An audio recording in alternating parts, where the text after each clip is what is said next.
लक्ष्मण ने पूरे 14 वर्ष तक ये 3 काम नहीं किए थे, इसीलिए वो कर पाए थे मेघनाद का वध। भगवान श्री राम और लक्ष्मण के अगाध प्रेम को तो सभी जानते हैं, लेकिन क्या आप ये जानते हैं कि एक बार भगवान राम के मन में भी अपने अनुज लक्ष्मण को लेकर शंका उठी। वह भी तब जब ऋषि अगस्त्य ने कहा कि रावण के पुत्र इंद्रजीत को स्वयं राम भी नहीं मार सकते, उन्हें तो केवल लक्ष्मण ही मार सकते थे। आइए जानते हैं ऋषि अगस्त्य ने ऐसा क्यों कहा। इससे पहले अगर आपने मेरे YouTube चैनल को सब्सक्राइब नहीं किया है तो सब्सक्राइब कर लें और नोटिफिकेशन बेल को भी ऑन कर लीजिए। एक बार ऋषि अगस्त्य अयोध्या आए और लंका युद्ध का प्रसंग छिड़ गया। तभी राम जी ने बताया कि किस तरह उन्होंने रावण और कुंभकर्ण जैसे वीरों का वध किया और अनुज लक्ष्मण ने भी इंद्रजीत और अतिकाय जैसे शक्तिशाली असुरों को मारा। तभी अगस्त्य मुनि बोले कि इसमें कोई संशय नहीं है कि रावण और कुंभकर्ण प्रचंड वीर थे, लेकिन सबसे बड़ा वीर इंद्रजीत ही था। उसने इंद्र को अंतरिक्ष में युद्ध किया और बांध कर उसे लंका ले आया था। ब्रह्मा जी ने जब इंद्र से दान के रूप में इंद्र को मांगा तब वह मुक्त हुए। लक्ष्मण ने उसका वध किया और केवल वही उसका संहार कर सकते थे। अगस्त्य मुनि के मुंह से लक्ष्मण की वीरता की प्रशंसा सुनकर राम प्रसन्न तो बहुत हुए, लेकिन अचंभित भी हुए कि ऐसा क्या था कि लक्ष्मण ही मार सकते थे। यह जिज्ञासा उन्होंने अगस्त्य मुनि के सामने जाहिर की।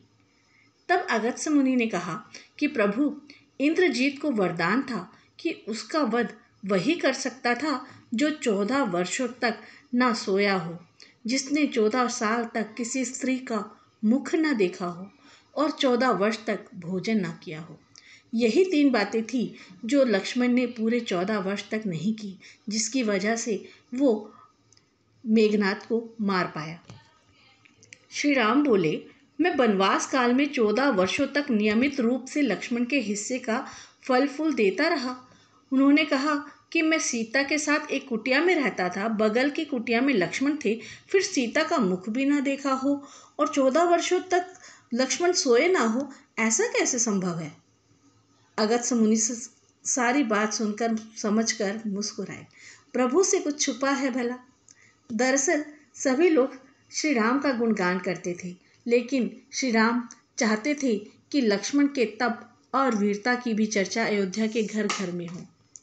फिर जिस प्रकार अगस्त्य मुनि ने कहा कि लक्ष्मण के अलावा कोई और इंद्रजीत को नहीं मार सकता था, ठीक उसी प्रकार उसके मारे जाने पर महाराज विभीषण ने भी श्री राम से कहा कि उन्होंने कहा था कि रावण के पुत्र इंद्रजीत का वध देवताओं के लिए भी संभव नहीं था, उसे तो केवल लक्ष्मण जी जैसे कोई महायोगी ही मार सकता था।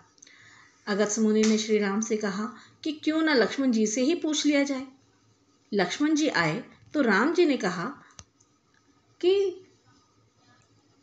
कहा आपसे जो पूछा जाए सच सच कहिएगा। प्रभु ने पूछा, हम तीनों 14 वर्षों तक साथ रहे, फिर तुमने सीता का मुख कैसे नहीं देखा? फल दिए फिर भी तुम बिना खाए हुए कैसे रह गए और 14 साल तक सोए नहीं, ये कैसे हुआ? तब लक्ष्मण जी ने बताया, भैया, जब हम भाभी को तलाशते ऋषिमुख पर्वत पर गए तो सुग्रीव ने हमें आभूषण दिखाकर पहचानने को कहा था। आपको स्मरण होगा, मैं उनके पैरों के आभूषण के अलावा कोई अन्य आभूषण पहचान ही नहीं पाया था, क्योंकि मैंने कभी भी सीता भाभी के चरणों के ऊपर उन्हें देखा ही नहीं। 14 वर्ष तक नहीं सोने के बारे में लक्ष्मण जी ने कहा, आप और माता एक कुटिया में सोते थे, मैं रात भर बाहर धनुष पर बाण चढ़ाए पहरेदारी में खड़ा रहता था। निद्रा देवी ने मेरी आंखों पर पहरा लगाने की कोशिश की तो मैंने निद्रा देवी को अपने बाणों से बांध दिया था।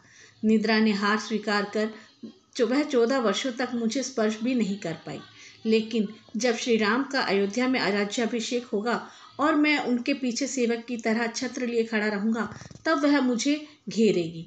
आपको याद होगा, राज्याभिषेक के समय मेरे हाथ से छत्र गिर गया था। लक्ष्मण जी ने आगे बताया कि जब मैं जो फल फूल लाता था और आप उसके 3 भाग करते थे, एक भाग देकर आप मुझसे कहते थे कि लक्ष्मण फल रख लो, आपने कभी फल खाने को नहीं कहा, फिर मैं आपकी बिना आज्ञा के मैं उसे कैसे खा लेता, इसलिए मैंने उन्हें संभाल कर रख दिया। सभी फल उसी कुटिया में अभी भी रखे होंगे। प्रभु के आदेश पर लक्ष्मण जी चित्रकूट की कुटिया में से वो सारे फलों की टोकरी लेकर आए और दरबार में रख दिया। लक्ष्मण जी भगवान राम से कहते हैं कि मैंने गुरु विश्वामित्र से एक अतिरिक्त विद्या का ज्ञान लिया था, जिससे बिना अन्न ग्रहण किए भी व्यक्ति जीवित रह सकता है। उसी विद्या से मैंने भी अपनी भूख नियंत्रित कर ली थी और इंद्रजीत इस तरह मारा गया।